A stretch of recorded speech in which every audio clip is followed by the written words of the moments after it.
Hi, this is Krista Welsh. Hey, this is Daniel Arthur Smith. Hey, this is Terry R. Hill. Hey, it's Josh Hayes, and you're listening to 30-minute author interviews with my friend Preston Lay. Woohoo! Hey everybody, welcome to this week's episode of 30-minute author interviews. There is a giveaway with this week's episode, but before I tell you about it, let me tell you about our two sponsors. First up is the Galactic Satori Chronicles by Nick Breaker and Paul E. Hicks.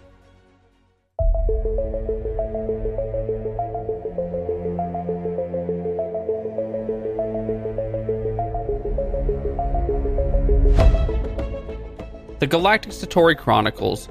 A thirst for revenge sends one man on a deadly journey through the galaxy in this adrenaline-pumping new series. Asher is a young man whose world is turned upside down when he discovers that his fiance's death has been directly caused by an imminent alien invasion. Projecting their consciousness into unsuspecting men and women, these aliens are learning exactly how to use humanity's own selfishness and greed as weapons against them. Asher bands together with a group of friends, and these four MIT co-eds are more than meets the eye and go to battle with those who are intent on destroying our planet. Out of the Gray by Patricia Gilliam. Aliens, politics, and murder. Only the first one is new.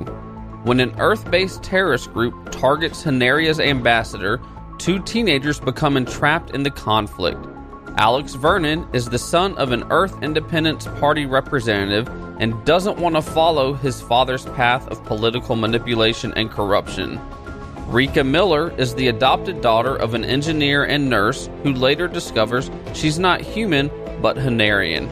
Alex must decide between his family loyalties and saving the life of an alien he's been taught to fear and hate, while Rika searches for the truth of what happened to her birth parents.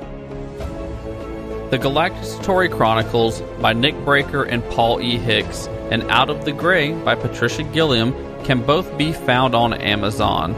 Or just head on over to Leigendarium.com, check out the show notes for this episode, and in the show notes we will include a link where you can check out both of these books on Amazon and learn more about them and buy them if you would like to.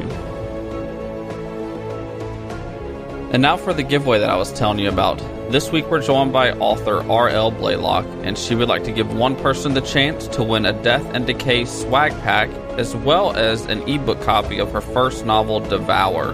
What do you need to do to get registered? It's simple. Head on over to Leigendarium.com, find the show notes for this episode, and let us know your favorite part. It's as simple as that. Now enjoy this episode of 30-Minute Author Interviews. Welcome everybody to this week's episode of 30-Minute Author Interviews. This week our guest is R.L. Blalock. Thank you for taking time out of your day and coming on. Thank you for having me here. I'm really excited to do this interview with you.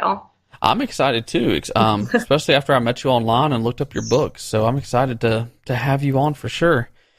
We like to start each episode here with a segment that we call Two Truths and a Lie. As I was telling you off the air, my record's not the greatest, but I am on a two correct guessing streak, two podcast streak. So I'm hoping to keep that going, but we'll see. Do you have two truths and a lie about yourself that you can tell us and I can try to guess the lie? I do. All right. So my first story is when I was 17, my parents and I did not have a good relationship. I was really unhappy. We had moved across the country from California to St. Louis, and I wasn't thrilled with the move. So in a bout of teenage angst, I stole my parents' car and drove 3 states over. Wow. So that's my first story. Okay. I would not advise doing that to anyone, by the way. On the second story, when I was 23, I booked a trip to Hawaii. I was by myself, having a good time. It was the middle of the summer. I was in college, but I booked myself a trip to Hawaii. and bought the plane ticket, booked a hotel, and then just decided not to go. Oh, okay. So, and for my third story, when I was 9, I watched the movie It, and it scared the bejesus out of me, to the point that I slept on my parents' bedroom floor for 6 months. So, and those are my 3 stories. All right. Well, I have never watched It. And I've seen the previews and the trailers for the new one. And it looks pretty scary. So I'm just gonna cross that off the list and say that's the truth. So I'm gonna narrow it down to driving your parents' car 3 states over, or booking everything for a Hawaiian trip and not going. I'm gonna narrow it down to those 2, and then I'm going to pick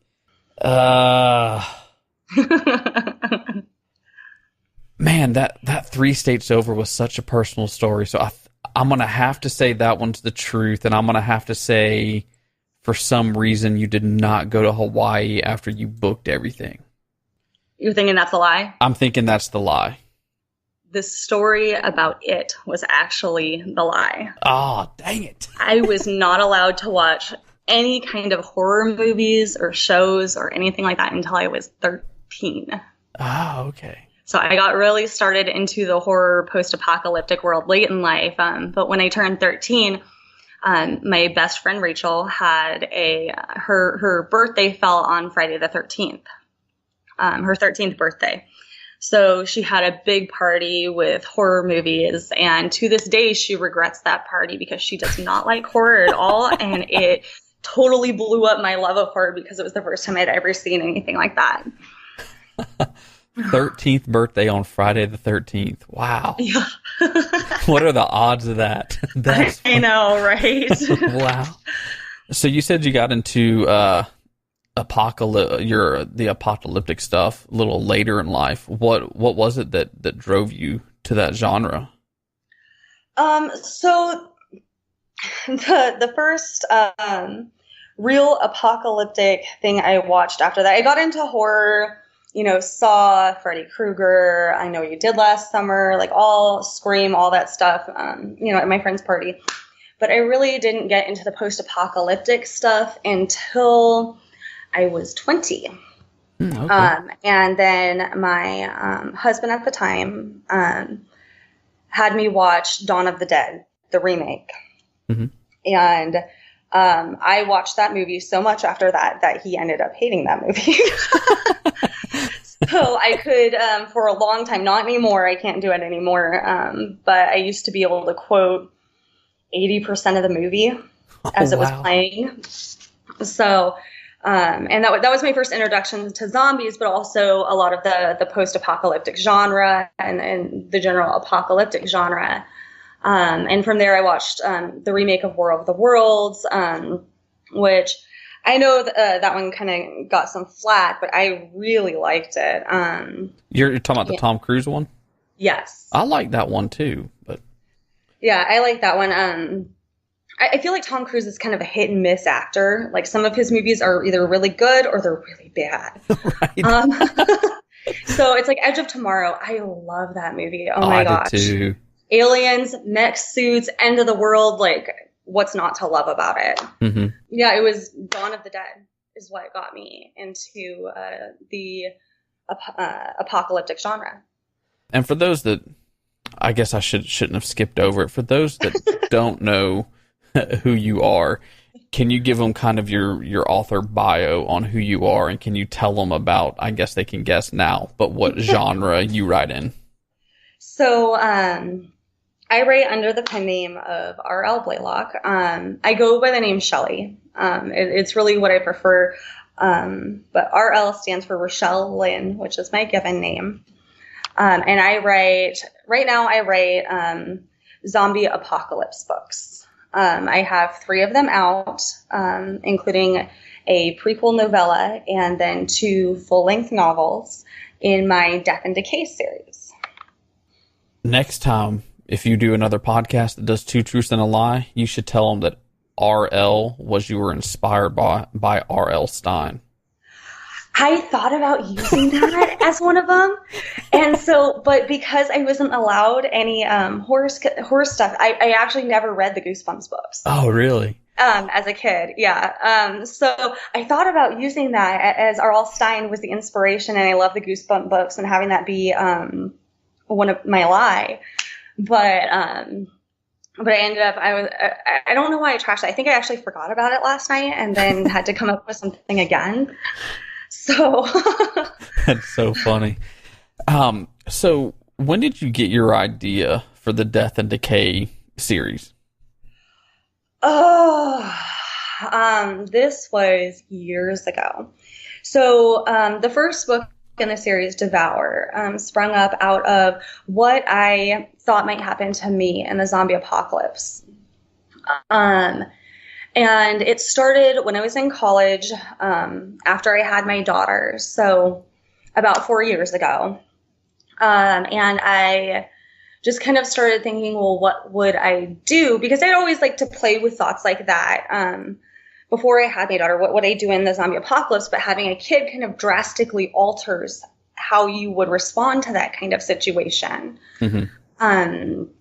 You know, if you're on your own or if you're with another group of capable adults, you can take some more aggressive action, I think, than if you have a baby strapped to your back. And so I really started thinking about that. And then I started having thoughts for specific scenarios that would happen. And eventually they just all kind of came together to make Devour. When did you decide to become an author, and what was the inspiration for becoming an author? So this was kind of a two-part process. Okay. Initially, I started writing when I was in middle school with my friend Rachel, who introduced me to horror. We spent all of our time together writing stories together, talking about different story ideas and books that we loved. Like she is like my twin. And so we did that for a long time, and eventually for both of us, it started to fall by the wayside. And then in 2013, I went to Archon here in St. Louis. It's like a little local con, kind of like a Comic-Con. It's just not big like the Comic-Con that everybody thinks about. Mm-hmm. And Tamora Pierce was the guest of honor. She writes YA fantasy books, and they have a very sweet spot in my heart because those were the books that inspired Rachel and I to start writing. So I went and I met Tamora Pierce and I started talking with her, and I told her I used to, and she asked me why I had stopped. And when I was giving her an explanation, like I knew as I was saying it, it sounded stupid. It sounded really stupid to my own ears. It was excuses. That's all it was. It wasn't really a good reason. Mm-hmm. And so I sat on that for a couple months, and it really started sinking in. And at that point, then I actually dropped out of nursing school and started writing. Oh, wow. And you haven't turned back, have you? No, not at all. I don't miss school at all. I like school while I was in it, and I like learning new things. And that's kind of the cool part about being a writer is you learn a lot of weird stuff. And especially writing zombie books, I can imagine. Oh my gosh. So for research in my zombie books, I've actually joined a number of prepper groups on Facebook, and those places are amazing. Oh my God. I mean, the people are pretty crazy. No offense to anyone who's a prepper out there. I mean, you do what you do, and if it works for you, that's great. But they are really into it. And so for like post-apocalyptic research, they're a gold mine. And so they have some like really brilliant ideas on how to do things and make things like without any like electricity or modern amenities. And I'm just like, I never would have thought of that. Oh my God. What's the best prepper idea that you have read from those sites that maybe you've actually started doing now? So, so I feel like a fraud when I say this, but I don't prep at all. Oh, you don't? Oh gosh, no. So sometimes I really feel like I should, at least to a small degree. But I don't even have a bug out bag. Which I feel is almost hypocritical with what I write, that I should have something ready to go. What is the best one that I have seen? Or craziest? I think the craziest, well, okay, so the best one that I've seen actually was something that makes a lot of sense once you really think about it, is that if you need medication, as the world is falling apart or after it has fallen apart, go to a pet store or a veterinarian's office, because the antibiotics that they give to like fish and most other animals are the exact same things they give to humans, just in different dosages. Right, yeah. And so, I mean, it makes, like I said, it makes a lot of sense once you think about it. But, pharmacies, doctors' offices, those are all going to get raided right off the bat as the world's falling apart. But maybe not a pet store. I think there'd be a more likely chance of stuff still being there as far as medication. And I'm sure other people realize that too, so it's still maybe a bust. But, but it's an interesting thought in how you look at things and how things are done.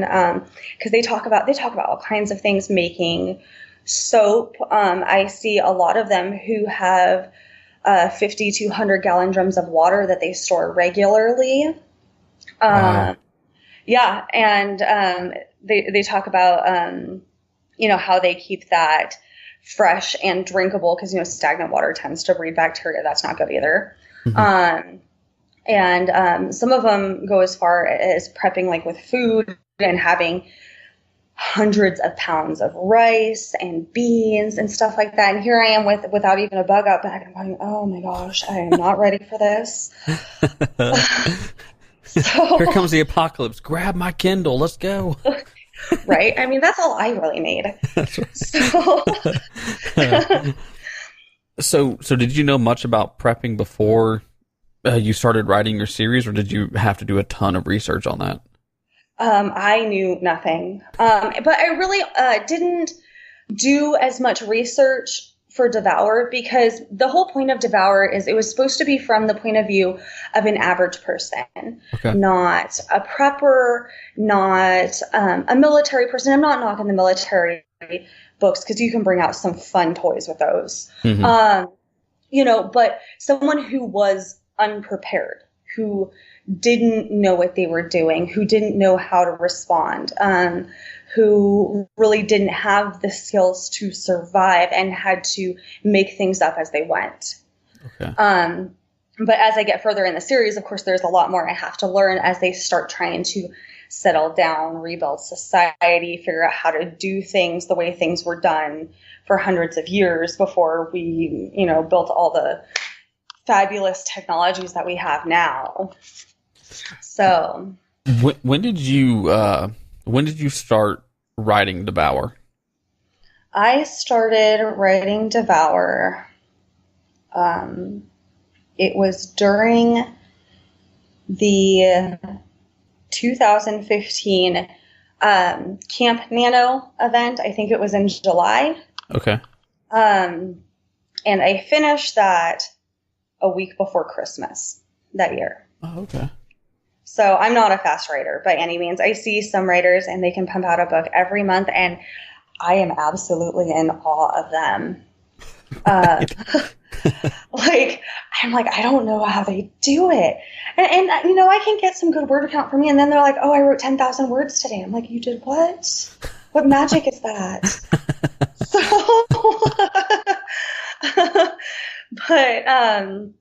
So I have to take my time, and I have to make sure everything is how I want it. If things aren't right, I get a huge writer's block, and I have to figure out what I did wrong.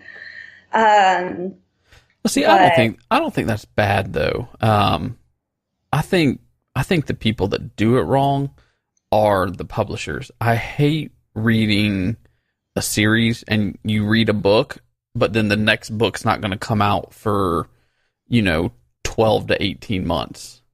I hate that because they just like I feel like they just sit on the books and wait. But I mean, you according to Amazon, you released The Darkest Days, which was the prequel to Devour, in August of 2016. I mean, it's just now hitting a year old, and you've put out a novella and 2 novels. I mean, that's pretty impressive. Well, when I did The Darkest Days, that was actually the first thing I ever wrote to completion. Mm-hmm. Once I decided to start writing, it was kind of feeling out my writer's voice, and I ended up just really liking it and really liking the direction it went. So I decided to make it part of the series as like a little add-on story that people could read. And on average, I probably take about 9 months to write a book. Okay. So sometimes a little bit faster, sometimes a little bit longer. Divided took me forever, it felt like. Because I want to say I started that one then in February or March of 2015. Okay. Whatever the spring was after I finished Devour. And it took me 9 to 10 months to finish that one. And that book that one was a hard one to write for me. Really hard. Why's that? So, my goal in Devour was to show the struggles of an average person to survive and rise up in the apocalypse. And my goal in Divided was almost opposite. It was to show what would be an average person and how they can devolve and lose their humanity. And I thought it's a really interesting concept because, of course there are people where that's going to happen to. They can't hold on. They can't hold on to their morals or whatever. But I tend to be a more optimistic person, I think. And so staying in that mentality for long periods of time just made it very hard because I'd find myself trying to bring Colin back up. And I'm like, no, I can't do that. So, but it was interesting because it was also a struggle to make him make decisions that were on the face of it correct. Or just, but when you looked at it at the end and over the long run, they were all wrong. Okay. So, where did your idea to do a story like that come from? So I struggled getting Divided started for a long time, which is why it took me months before I could even start writing the story. Mm-hmm. And eventually I figured out that it was because Colin and Liv were too much of the same people. Okay. And so essentially I was using a different main character, but they were the same person. And so that didn't work. And so I was like, well, how can I change that? And I started making little adjustments and it just didn't feel right. And I was like, okay, let's just turn this around and do everything totally different. And so, the opposite, Liv really tried to work with people, to help people when she could, to work together and stay together. And not to say that Colin shuns others and necessarily tries to hurt people, but it becomes more about self-survival rather than survival as a group. Okay. So, and it was just a different direction, but it was interesting. It was interesting to explore, but it wasn't easy. Can you give people kind of your non-spoiler book blurb on what your Death and Decay series is about? I know we've been kind of hitting around it. So, the Death and Decay series is what would happen to average people in the zombie apocalypse. And not everyone's average, but it follows Liv, who is Olivia Bennett, and her journey through trying to survive the first days in Devour with her 18-month-old daughter, Ellie. And it's just them trying to find someplace safe and where can they go, and they meet people along the way, some better than others, but everybody, it's the first days, nobody knows what's going on. And then follows Colin in Divided, and he's stuck away from Liv. He's stuck in the city. He can't get back to her, and so he must take a different path rather than trying to reunite. He has to start over. So, and it follows the downfall of society, essentially, as well as then what people do in different scenarios to try to raise it back up, and what happens to them as they try to do this, for better or for worse. How many books do you see being a part of the series? So right now, including the prequel novella, The Darkest Days, I have 5 total books planned. Okay. I've been knocking around the idea of a 6th, but I'm not entirely sure yet if that will evolve into a book or if I will leave it at the 4th or the 5th. Okay. Now, so the prequel novella, The Darkest Days, is that a book you need to read in order to understand the story at all? Oh, no. Really, so the Darkest Days looks at police officer Wyatt Ward and what first responders might go through as the zombies start to rise up. And so it's really, Officer Ward is introduced in Devour. And so you get an extra glimpse of what he's going through, and the trials that he has to endure. But it can be read before Devour, it can be read after Devour, it can be read after Divided. I would probably read it before book 3 if you're going to read it, because the ending might get spoiled a little bit in book 3. But it's still an interesting story. I really liked thinking about how police officers would deal with the zombie apocalypse and everyone rising up, because, you think everybody's going to flood to them for help. There's going to be chaos and confusion. You don't know what's going on, and trying to take care of everyone all at once, and the kind of pressure that puts on them, as well as having their own families to care for. It was interesting. It was fun. Do you have family members or friends that are police officers or first responders that helped you with the story? I had my parents' neighbor is a police officer in Fenton, I believe. Mm-hmm. And he helped me out a little bit, but I did reach out so Officer Ward is a police officer from the Cottleville Police Department here in St. Louis.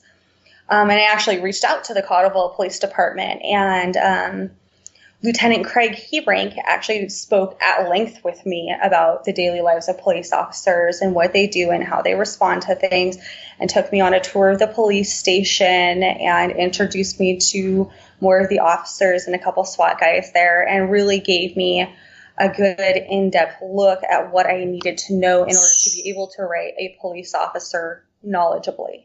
Oh, wow.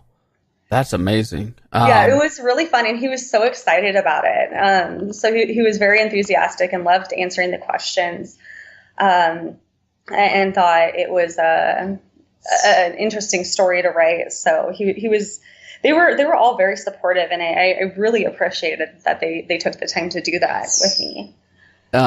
Did you gain a whole new appreciation after everything they did for you? I really did. It was really interesting walking through a police station, because it's not like what you think or even see, at least the one in Cottleville. I'm sure there's variations throughout the country, but what you see on TV and all of that stuff. It's not at all the same. And so, when I write, I do a lot of research because I want everything to be realistic, because nothing sucks me out of the moment more than finding a fact that is wrong. Right. Yes. So, I'll research up and down and find out so many things I didn't even need to know, just to make sure that I know it just in case I need it. So it was a lot of that. And I didn't even cover, I think, half of what we talked about. But it was very helpful to get into their mentality and, what they're used to on a daily basis, stuff that they're not used to. And he talked a little bit about dealing with people who were high on PCP, and how they handled that as the closest equivalent to how they would deal with initial outbreaks of zombies and stuff like that. And that was interesting. So yeah, it was a good experience. I really had a good time talking with him about it. What surprised you the most after you got done with everything they did for you? Was there something that just surprised you the most that you maybe didn't really realize about police officers?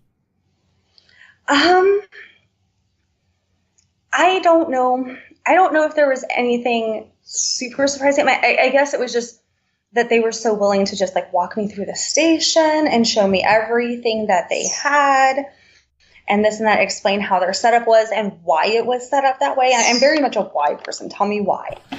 And so, he answered any and all of my questions. And it was very interesting because I've had to talk to a couple other professionals. I had to talk to a priest once when I was writing a demon possession story, and that was a little bit awkward.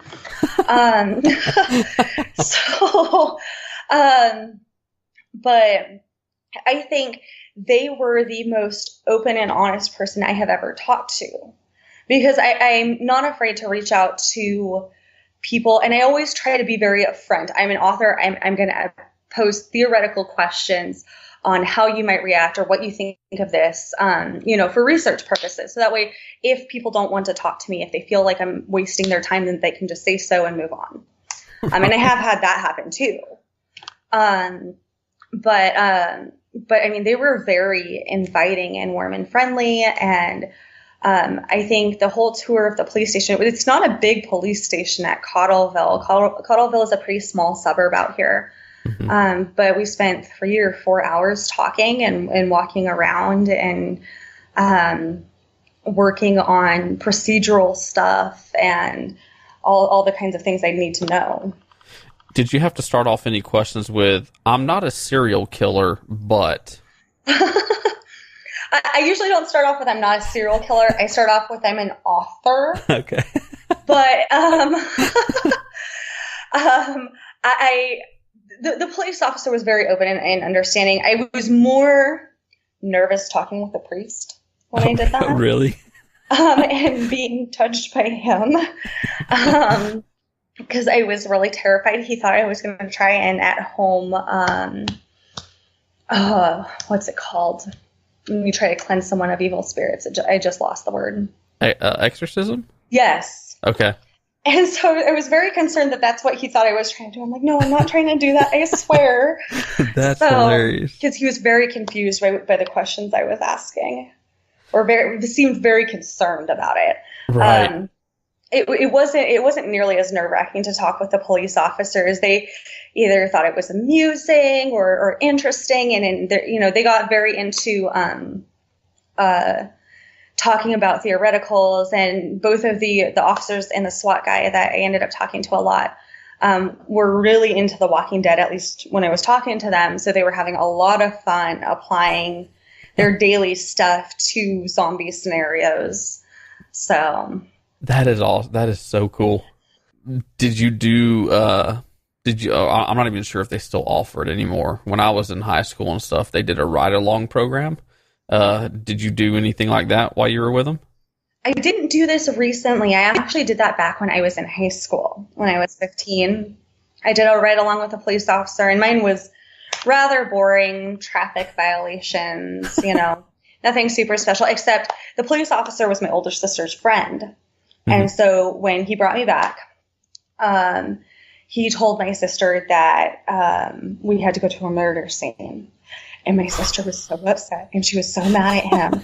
And she was crying and beside herself. And she, I was in high school, but I was staying in a different state with her at the time. And so she was like, you could tell that she didn't know what she was going to tell mom and dad. And then he finally broke down and started laughing, and she was so furious with him. That is hilarious.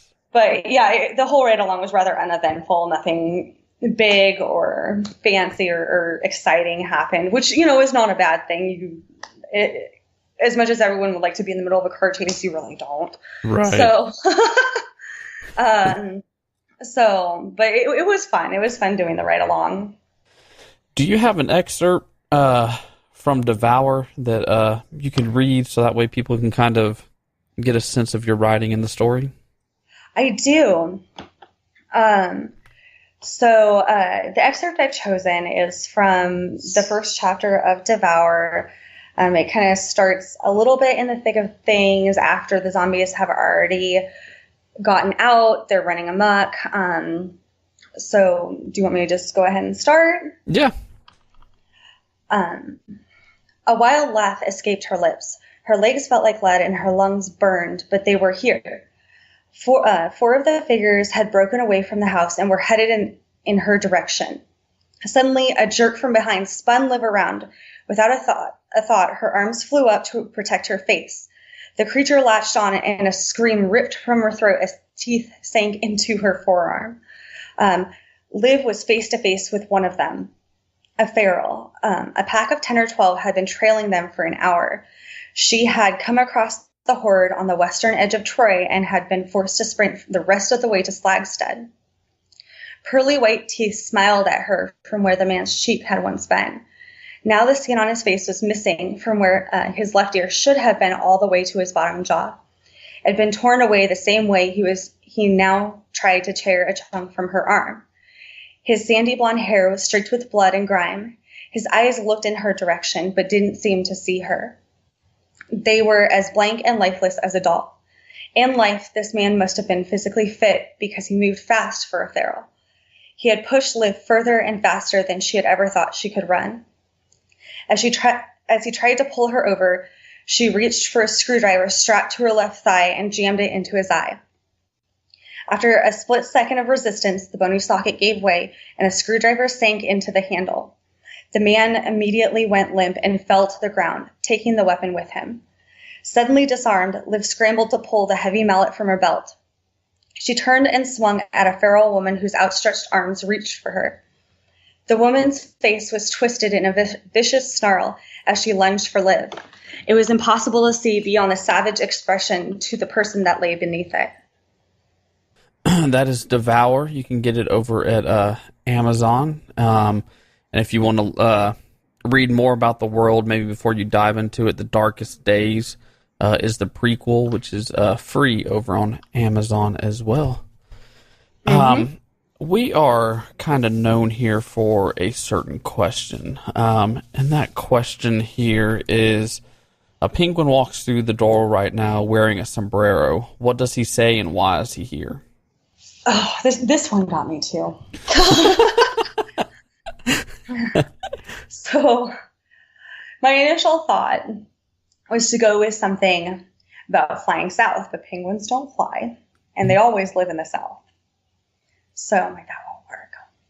I decided to go with the penguin is part of PD Penguin's taco delivery service, and he is delivering tacos and margaritas, icy cold margaritas from Antarctica. Oh, there we go. I love tacos. So the sombrero, my mind immediately went to tacos, and what's a taco without a good margarita? So there we go. That works. And then before we leave, do you have any advice, whether it be for writing or for life, that you would like to share with our listeners? So I think one thing I saw recently, and I'm sure a lot of people have seen it online because it's been making the rounds through Facebook, but I really like this, and I feel like it's really good advice, was Peter Dinklage's address to the Bennington College on time and not waiting. And he has a speech, and I don't know if the clip that's circulating around is the whole speech or just an excerpt. But regardless, if you haven't seen it, I highly advise looking it up and finding it. But what he said most was that really impacted me most throughout the speech was, don't search for defining moments because they will never come. The moments that define you have already happened, and they will have already happened again. And it's very true. You have to make your own defining moments. You can't wait for something to happen to you. You have to make things happen for you.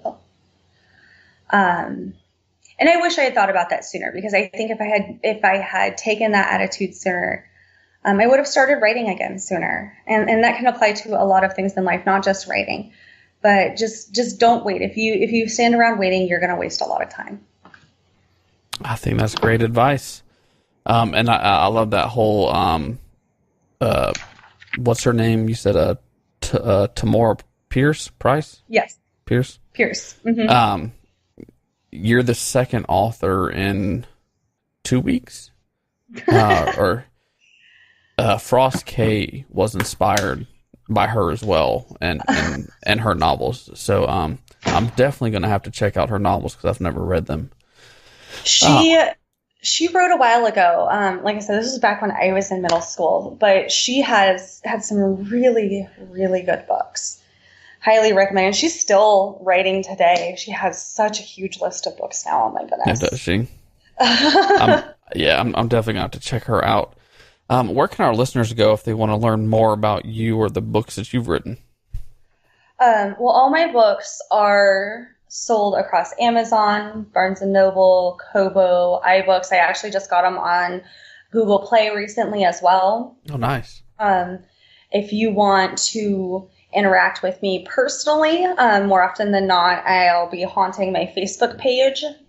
I've been a little less active on that recently as I try to get through some projects, but that's the easiest way to get in touch with me on my author page. I also have a website that's rlblalock.com, and that has all the information you could ever want as well. Or pretty much any social media platform. I'm on Goodreads, Twitter, Instagram, all that stuff. Well, we will put links to all those over in the show notes at Leigendarium.com.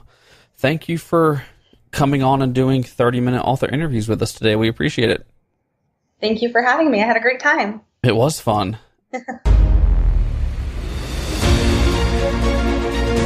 That is all the time that we have for this episode of 30-Minute Author Interviews. Thank you so much for tuning in, and we hope you tune in on Friday when we're going to have a special edition with author Blue Cole. And don't forget to head on over to Leigendarium.com and find the show notes for this episode. In the show notes, you're going to find the giveaway where R.L. Blalock is giving one person the chance to win a Death Decay swag pack that includes the ebook novel Devour. And while you're at the show notes, check out our sponsors, the Galactic Satori Chronicles by Nick Breaker and Paul E. Hicks, and also Out of the Gray by Patricia Gilliam. Let them know that you heard about them right here on 30-Minute Author Interviews. And don't miss another episode of 30-Minute Author Interviews. You can subscribe to the podcast on YouTube, iTunes, Google Play, and wherever you listen to podcasts. I would also like to thank a few of our Patreon supporters. I would like to thank Third Scribe, Maggie Stewart Grant, and Nick Breaker. They're supporting 30-Minute Author Interviews through Patreon. They are also receiving the Patreon-only podcast 10 Questions With. Visit patreon.com/Leigendarium and find out how you can support 30-Minute Author Interviews for as little as $1 a month. Until next time, stay legendary.